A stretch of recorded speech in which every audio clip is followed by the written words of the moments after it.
The Stone Monkey of Flower Fruit Mountain. High above the clouds, hidden by swirling mists, stood the magnificent Flower Fruit Mountain. It was a place of eternal spring, where the air smelled of sweet peaches and the wind sang through the ancient pines.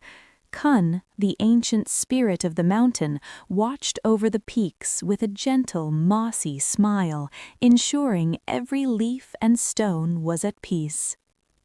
At the very highest point of the mountain sat a mysterious stone egg.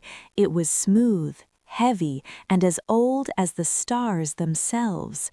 Kun sat beside it every night, resting his large stony hand near the shell, listening to the faint, magical hum that vibrated from deep within the gray stone. For 1,000 years, the egg drank in the golden rays of the sun and the silver glow of the moon. Kun watched as the seasons changed from snowy whites to flowery pinks, but the egg remained still. It was waiting, gathering the strength of the earth and the wisdom of the heavens. One bright morning, the sky turned a deep, magical purple, and the birds fell silent. A tiny crack echoed across the silent cliffs. Kun leaned forward, his eyes wide with wonder, as a brilliant golden light began to leak through the growing fissures in the ancient stone shell. With a spectacular burst that shook the very roots of the mountain, the egg shattered. Out tumbled a small, energetic monkey with fur the color of sunshine. He stood tall on the pile of broken stone and let out a joyful shout, and 2 beams of golden light shot from his eyes, reaching the farthest stars. The young monkey, whom the world would soon know as Wukong, was full of wild wonder. He didn't just walk, he danced. He leaped over sparkling brooks and chased emerald butterflies through fields of giant glowing lilies that swayed gently in the soft mountain breeze. Near a grove of heavy ripening peach trees, Wukong met a tribe of local monkeys.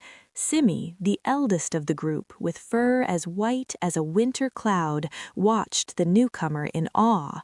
Wukong landed perfectly before the old monkey, offering a half-eaten peach and a respectful somersault.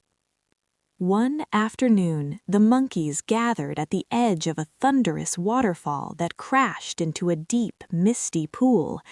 "Whoever is brave enough to jump through this curtain of water and return safely shall be our leader," Simi declared. The other monkeys shivered at the roar of the falls, but Wukong stepped forward. Wukong took a long running start and leaped high into the misty air. He looked like a golden spark against the crashing white foam. With a splash and a laugh, he tucked his knees to his chest and vanished right through the heavy wall of water, entering a secret world no monkey had ever seen.